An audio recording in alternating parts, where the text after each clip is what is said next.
তুহ জুই সদায় উমি উমি জ্বলে। মই যে ক'লোঁ তুহ জুই, আৰু কিছুমানে বুজি নাপাবও পাৰে দেই। মই যিহেতু আপাৰ আছামৰ ভাষাত কৈছোঁ, তুহ জুই হ'ল মানে কি, ধানৰ পৰা যে যিটো মানে চাউলৰ পৰা বাকলি ওলায় সেইটোকে কয় মানুহে তুহ বুলি। আৰু এইটো চাইডে কি বুলি কয় মই নাজানো, সেইকাৰণে আকৌ মানুহে ভুলো বুজিব পাৰে ন, তুহ বুলিনো কি ক'লে।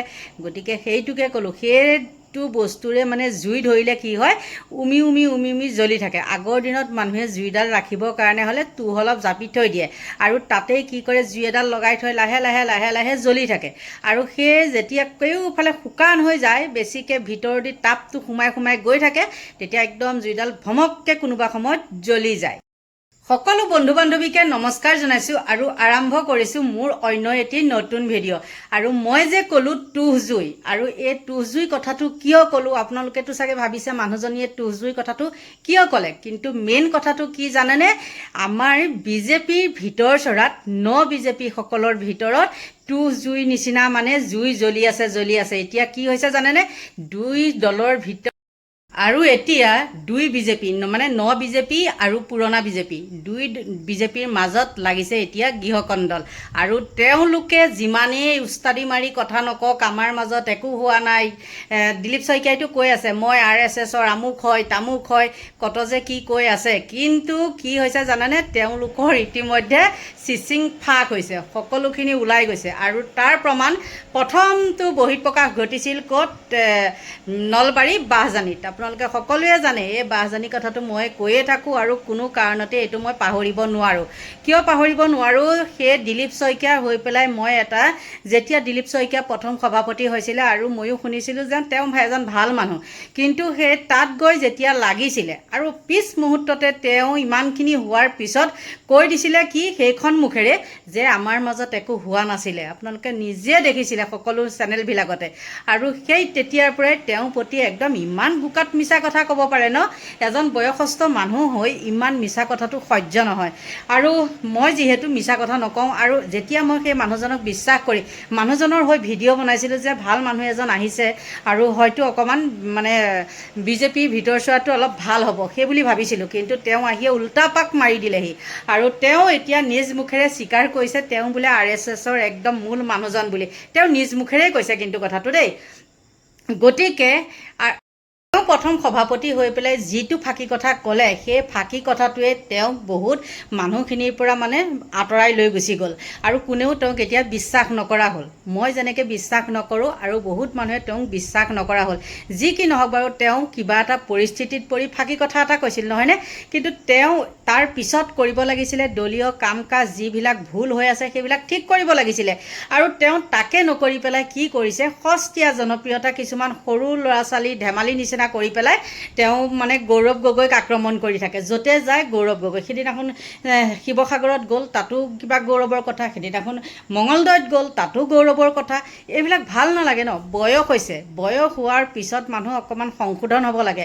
য'ত যি কথাটো ক'লে মানুহে মানে শোভা পায়, গাম্ভীৰ্য এটা থাকিব লাগে, সেইবিলাক নাই। নাথাকি পেলাই তেওঁ মানে দলৰ কাম কাজ বাদ দি গৌৰৱ গগৈৰ পিছত লাগি আছে, আৰু ইফালে হিমন্তৰ পিছতো লাগি আছে, আৰু ইফালে কি কৰিছে গৌৰৱ গগৈৰ পিছতো লাগি আছে। তুমি ভাবিছা নেকি হিমন্ত মামাকো তুমি বলে নোৱাৰা, গৌৰৱ গগৈকো তুমি বলে নোৱাৰা? তুমি হ'লা নিমাতী কন্যাৰ পক্ষৰ মানুহ। নিমাতী কন্যা কেতিয়াও গ্ৰহণযোগ্য হ'ব নোৱাৰে। তেওঁ এজন হ'ল জাতি গাদ্দাৰ, আৰু গাদ্দাৰৰ লগত গাদ্দাৰৰ যিখিনি মানে পৰিয়ালবৰ্গ আছে সেইখিনিকো আমি গাদ্দাৰ বুলিয়ে ধৰোঁ, হয়নে নহয়? গতিকে আৰু আপোনালোকক কি ক'ম, তেওঁ যিমানেই মানে নিকা হ'বলৈ নিবিচাৰক কিয়, যিমানেই মানে ধোৱা তুলসী পাত আমাৰ মাজত একো নাই, আমাৰ মাজত মকামিলা আছে কি আছে, তোমালোকৰ নিজৰে এখন আলোচনীত সেইটো সম্পূৰ্ণৰূপে প্ৰকাশ পাইছে। আৰু মই আপোনালোকৰ মাজলৈ সেই আলোচনীখনত কি কি হৈছে নহৈছে সম্পূৰ্ণ তথ্য লৈ আহিছোঁ, আপোনালোকৰ মাজলৈ আগবঢ়াই দিলোঁ। চাওক এতিয়া। অসম বিজেপিৰ বৰঘৰত ফাট, দুই শিবিৰত বিভক্ত বিজেপিৰ নেতাকৰ্মী। ৰাষ্ট্ৰীয় আলোচনী স্বৰাজ্যত চাঞ্চল্যকৰ প্ৰতিবেদন। ৰাষ্ট্ৰীয় পৰ্যায়ত পুনৰ মুখ্যমন্ত্ৰী হিমন্তক তোলাধুনা। বিজেপিয়ে সংঘাত নমাইছে গেৰুৱা বাহিনীত। অসম বিজেপিত চলি থকা লবিকেন্দ্ৰিক ৰাজনীতিয়ে চৰ্চা লাভ কৰিছে সৰ্বভাৰতীয় পৰ্যায়তো। কংগ্ৰেছৰ পৰা অহা একাংশ নেতাৰ বাবে অসমত বদনামী হৈছে বিজেপি, যাৰ বাবে গেৰুৱা দলটোৰ গতিশীলতাত বাধা আহি পৰিছে। এনে একাংশ নেতাৰ বাবে দলটোত এলাগী হৈ পৰিছে বহু জ্যেষ্ঠ নেতা সোঁপন্থী চিন্তাধাৰাক প্ৰতিনিধিত্ব কৰা তথা RSSৰ সৈতে জড়িত ৰাষ্ট্ৰীয় পৰ্যায়ৰ এখন আলোচনীত প্ৰকাশ পাইছে এই কথা অলপতে আলোচনীখনত প্ৰকাশিত এখন প্ৰতিবেদনত এই কথা স্পষ্টভাৱে উল্লেখ কৰা হৈছে যে মুখ্যমন্ত্ৰী ডক্টৰ হিমন্ত বিশ্ব শৰ্মা আৰু তেওঁৰ অনুগত বাহিনীটোৰ বাবে বিজেপিত বিভাজনৰ সৃষ্টি হৈছে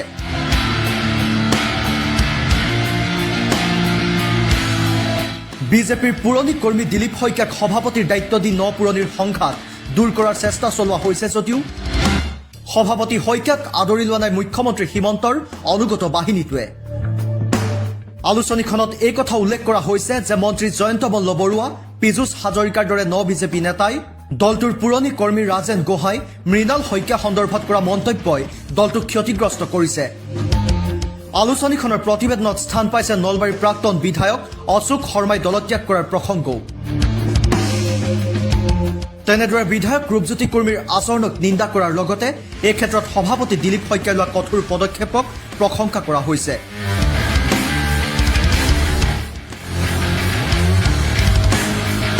আনহাতে প্ৰাক্তন মুখ্যমন্ত্ৰী সৰ্বানন্দ সোণোৱাল আৰু তেওঁৰ অনুগতসকলে নিজকে শক্তিশালী ৰূপত আত্মপ্ৰকাশ কৰিব পৰা নাই বুলি উল্লেখ কৰা হৈছে তেনেদৰে লবিকেন্দ্ৰিক ৰাজনীতিৰ বাবে এতিয়া যুৱ মৰ্চাৰ সভাপতিজনে ভালদৰে দলৰ কাম কাজ কৰিব পৰা নাই বুলি উল্লেখ কৰা হৈছে প্ৰতিবেদনখনত প্ৰকাশ পোৱা অনুসৰি অসম বিজেপিত চলি থকা এই সংঘাতে সমাগত নিৰ্বাচনত দলটোক ক্ষতিগ্ৰস্ত কৰাৰ সম্ভাৱনা আছে অৱশ্যে ৰাজ্যৰ বিৰোধী দলসমূহে ইয়াৰ সুযোগ ল'ব পৰা নাই বুলি প্ৰতিবেদনখনত উল্লেখ কৰা হৈছে মন কৰিবলগীয়া যে স্বৰাজ্য নামৰে আলোচনীখনৰ সম্পাদকীয় সঞ্চালক হিচাপে আছে RSSৰ আদৰ্শৰে পৰিচালিত দুগৰাকী বুদ্ধিজীৱী ক্ৰমে R জগন্নাথ আৰু সন্দীপন বিজেপিৰ অন্যতম প্ৰচাৰক হিচাপে পৰিচিত এই আলোচনীখনৰ প্ৰতিবেদনত অসমৰ মুখ্যমন্ত্ৰী ডক্টৰ হিমন্ত বিশ্ব শৰ্মাক এনেদৰে সমালোচনা কৰা ঘটনাই ৰাষ্ট্ৰীয় ৰাজনীতিত বিশেষ তাৎপৰ্য বহন কৰিছে news desk report NV live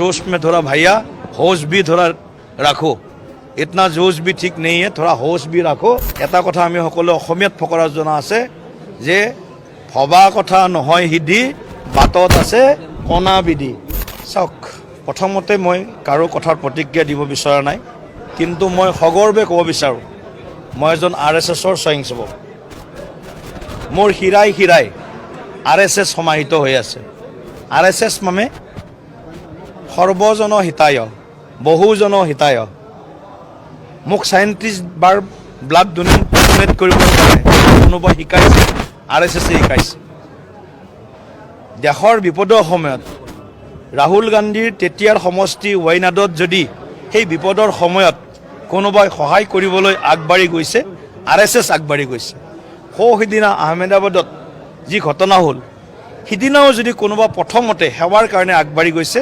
RSSৰ স্বয়ংসেৱক বানপীড়িত ৰাইজক মাত দিয়া খৰাং পীড়িত ৰাইজক মাত দিয়া প্ৰাকৃতিক দুৰ্যোগৰ সময়ত মাত দিয়া বিভিন্ন সময়ত RSSে আমাক গঠনমূলক কামেৰে দৰিদ্ৰজনক আৰ্তজনক সহায় কৰিবলৈ শিকাইছে এটা কোনোবাই AC ৰুমৰ ভিতৰত থাকিয়ে আধা জীৱন পাৰ কৰি দিলে গতিকে তেওঁলোকে RSS কি বস্তু RSSে কি কৰে এইটো বুজিবলৈ টান কাৰণ তেওঁলোকে নিজে কোৱা কথা নহয় এইবিলাক তেওঁলোকৰ এয়া নেৰেটিভ জানি বুজি তেওঁলোকে এই ধৰণৰ নেৰেটিভ কৰিব বিচাৰিছে তেওঁলোকৰ শুভবুদ্ধি উদয় হওক বুলি মই ঈশ্বৰৰ ওচৰত প্ৰাৰ্থনা জনাব পাৰোঁ তাতকৈ বিশেষ ক'ব নোৱাৰোঁ মই এটা কথাই ক'ম এতিয়া কিছুমান মানুহ খুব উৎসাহী হৈ আছে যেন মানে ক'ৰবাত শ্বহীদো কৰিবহে বাকী আছে মই এইবিলাকতো আৰু মানে কৈ থাকোঁ মই এটাই অনুৰোধ কৰিম जोश में थोड़ा भैया होश भी थोड़ा राखो इतना जोश भी ठीक नहीं है थोड़ा होश भी राखो और এটা কথা আমি সকলো অসমীয়াত ফকৰা জনা আছে যে ভবা কথা নহয় হিদি বাটত আছে কণা বিধি গতিকে গোটেই কথাবিলাক চাই চিতি চলিলে সাৱধানে চলিলে অলপ ভাল হ'ব আৰু যদি এনে চলি থাকে আমি ভাল পাম ইয়াতকৈ আৰু সক্ৰিয় হওক ইয়াতকৈ আৰু সক্ৰিয় হওক, ইয়াতকৈ আৰু তেওঁলোকে ৰাইজৰ হৈ চিন্তা কৰক, আমাৰ কোনো আপত্তি নাই। চাওক, এতিয়া RSSক গালি পৰাটো গৌৰৱ গগৈৰ পৰা আমি সেইটো একেবাৰে স্বাভাৱিকভাৱে শুনিছোঁ। যিয়ে ISIৰ এজেণ্ট হৈ কাম কৰে তেওঁ RSSক ভাল পাব পাৰিব নেকি? গৌৰৱ গগৈ ISIৰ এজেণ্ট হিচাপে কাম কৰিছে, তেওঁৰ ঘনীয়েক ISI হিচাপে কাম কৰিছে, আৰু তেওঁ RSSৰ তেওঁৰ পৰা যদি আপোনালোকে ভাবে যে RSSক কিবা তেওঁ মানে মুকলিকৈ কিবা তেওঁক RSSক কিবা ভালকৈ ক'ব, সেইটো আপোনালোকৰো ভুল। আৰু আমিতো নাভাবোৱেই। গৌৰৱ গগৈৰ মুখৰ পৰা RSSক যিমান গালি পাৰে সিমানেই আমাৰ ৰাষ্ট্ৰবাদী শক্তি সিমানেই শক্তিশালী হ'ব। দেখিলেনে মই কোৱা কথাটো কিবা মিছা নেকি? আৰু দেখুৱাই দিলোঁ মই সেই আলোচনীখনত কি প্ৰকাশ পাইছে। আৰু এতিয়া তেওঁলোকে ক'ব পাৰিবনে যে এইবিলাক মিছা কথা? এতিয়া তেওঁলোকেতো ক'বই, আৰু তেওঁলোকে মিছা কথাৰ মানে ভঁৰাল নহয় জানো? আৰু তেওঁলোকে এইবিলাক মিছা বুলি ক'বলৈনো কি লাগিছে? আচলতে মানে কিছুমান হেৰিত প্ৰকাশ পায় ন, তেওঁলোকৰ ভাৱ-ভংগীত প্ৰকাশ পায়, কথা বতৰাত প্ৰকাশ পায়। আৰু এতিয়া কি হৈছে, দুই শইকীয়াৰ মাজত এতিয়া আমাৰ হৈছে মামা। গতিকে খেলখন হ'ব লক্ষণীয়, আৰু দেখিলেই নহয়। গতিকে আপোনালোকৰ পৰা এইখিনিতে লৈছোঁ বিদায়। Bye bye.